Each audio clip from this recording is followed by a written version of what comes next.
बड़ी खबर से, जहां पेपर लीक और छात्र आंदोलन को लेकर सरकार और सीजेपी के बीच बातचीत का सिलसिला जारी है। आज दोपहर 2 बजे दोनों पक्षों के बीच तीसरे दौर की बातचीत होगी और इससे पहले शुक्रवार को केंद्रीय मंत्री जेपी नड्डा और जितेंद्र सिंह ने सीजेपी प्रतिनिधियों से मुलाकात की थी और बैठक के बाद जेपी नड्डा ने बताया कि सीजेपी ने अपनी 3 प्रमुख मांगे और परीक्षा व्यवस्था में सुधार के लिए 5 सुझाव सरकार को सौंपे हैं। उन्होंने कहा कि इन मांगों पर सरकार के स्तर पर चर्चा के बाद सीजेपी प्रतिनिधियों को जानकारी दी जाएगी। तो वहीं सीजेपी के सौरभ दास ने दावा किया कि सरकार ने आंदोलन में जान गंवाने वालों के परिजनों को मुआवजा देने पर सकारात्मक रुख दिखाया और वह भी भरोसा दिलाया कि अब किसी छात्र को हिरासत में नहीं लिया जाएगा।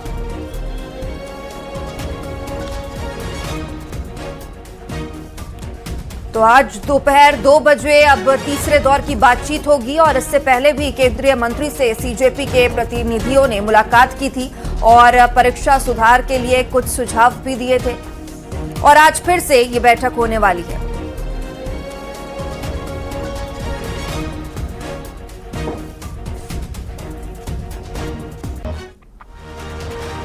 और वहीं प्रधानमंत्री नरेंद्र मोदी ने 24 घंटे के अंदर युवाओं से संवाद के लिए दूसरी बार इंस्टाग्राम वीडियो पोस्ट किया है। दरअसल इस वीडियो में उन्होंने युवाओं का आभार जताया। पीएम मोदी ने कहा कि कल देर रात पोस्ट किए गए उनके वीडियो को लोगों का जबरदस्त और सकारात्मक रिस्पांस मिला। उन्होंने कहा कि मैंने जो वीडियो पोस्ट किया था उस पर आपने जिस तरह प्रतिक्रिया दी और सकारात्मक सुझाव दिए उसके लिए आपका धन्यवाद। और प्रधानमंत्री ने कहा कि युवाओं और देशवासियों के साथ उनका संवाद आगे भी और अधिक सक्रियता से जारी रहेगा।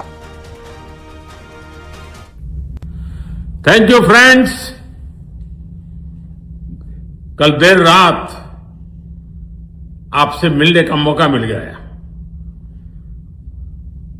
मेरे जो वीडियो पोस्ट किया था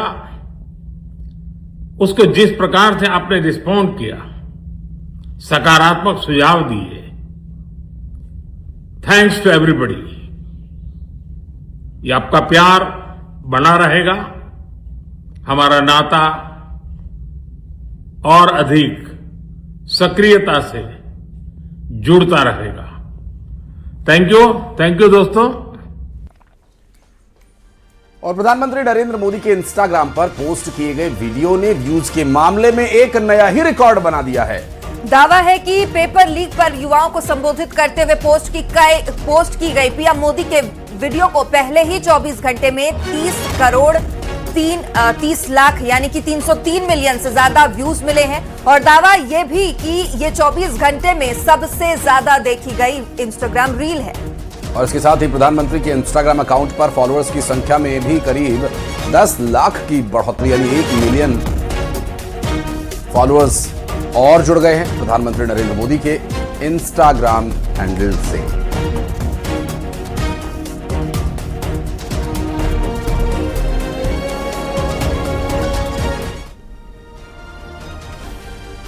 और वहीं अपने 26 दिनों का अनशन खत्म करने के बाद सोनम वांगचुक ने अब अपने ऊपर लग रहे डील के आरोपों पर जवाब दिया है। उन्होंने कहा कि वीडियो संदेश में ऐसे आरोप सुनकर के बेहद दुख हुआ और उन्होंने सवाल किया कि क्या कोई व्यक्ति किसी डील के लिए 26 दिन तक भूखा रह सकता है। वांगचुक ने कहा कि इस अनशन के दौरान उनका 11 किलो वजन कम हुआ और उन्होंने ये भी पूछा कि उनके अनशन खत्म करने पर इतने सवाल क्यों उठाए जा रहे हैं और 26 दिन के उपवास के बाद भी क्या उन्हें अपनी ईमानदारी साबित करनी होगी। वांगचुक ने आगे कहा कि इस तरह के आरोपों से आंदोलन की भावना और उनके उद्देश्य पर सवाल खड़े होते हैं।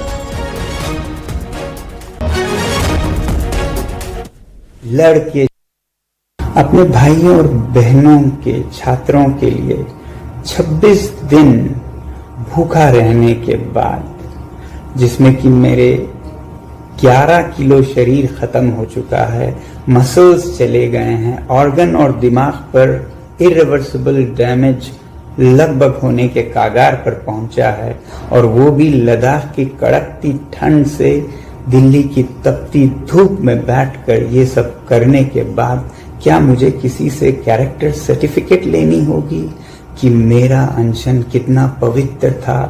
मैंने तोड़ा तो किसके हाथों तोड़ा, उसके हाथों क्यों तोड़ा, इसके हाथों क्यों नहीं तोड़ा, क्या डील हुआ, क्या सौदा हुआ, ये सब मुझे जवाब देना होगा। और आज भी दिल्ली में 17 मेट्रो स्टेशन बंद रहेंगे। सुबह 7:30 बजे से 17 मेट्रो स्टेशन के दरवाजे नहीं खुलेंगे। अगले आदेश तक दिल्ली के 17 मेट्रो स्टेशन बंद रहेंगे। राजीव चौक समेत 17 स्टेशन कल भी बंद रहेंगे और आज मंडी हाउस, पटेल चौक मेट्रो स्टेशन बंद रहेंगे। सेवा तीर्थ, मंडी हाउस, दिल्ली गेट से लेकर झंडेवालान तक ऐसे मेट्रो स्टेशन हैं जिसमें लोक कल्याण मार्ग, सुप्रीम कोर्ट मेट्रो स्टेशन, 12 खंबा रोड मेट्रो स्टेशन, जनपद metro station, ITO metro station, Indraprastha, Khan market, Jorbagh, Shivaji stadium, Jhandewalan metro station, ये सभी ऐसे 17 मेट्रो स्टेशन हैं जिनसे कि एक्सेस हो सकता है जंतर मंतर की तरफ। ऐसे में इन मेट्रो स्टेशन को DMRC ने एहतियाती तौर पर बंद किया क्योंकि जिस तरह के तस्वीरें, जिस तरह की परिस्थितियां इस वक्त जंतर मंतर पर बनी हुई हैं, उसका असर दिल्ली मेट्रो पर ना पड़े क्योंकि काफ़ी ये प्रीमियम क्वालिटी की संचालन सेवा है और इसमें किसी तरह की कोई समस्या उत्पन्न ना हो, सुरक्षा की दृष्टि से ये मेट्रो स्टेशन बंद रखे जाने का निर्देश जारी किया गया है।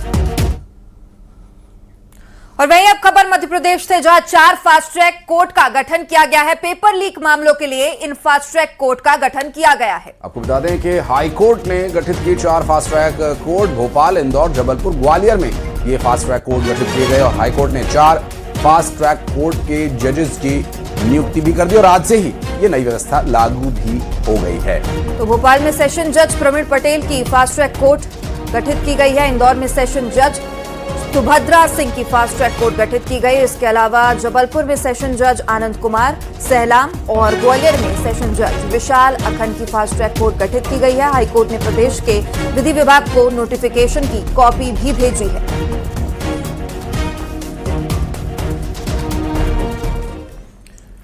और राजधानी भोपाल से इस वक्त की सबसे बड़ी खबर, मध्य प्रदेश में बड़ा प्रशासनिक फेरबदल किया गया है। राज्य सरकार ने एक साथ 20 IAS अधिकारियों के तबादले कर दिए हैं और इस फेरबदल में 7 जिलों के कलेक्टर बदले गए हैं, जबकि इंदौर संभाग को नया आयुक्त मिला है। इंदौर कमिश्नर डॉक्टर सुदाम खेड़े को मुख्यमंत्री कार्यालय में सचिव बनाया गया। वहीं भास्कर लक्षकार इंदौर संभाग के नए आयुक्त होंगे।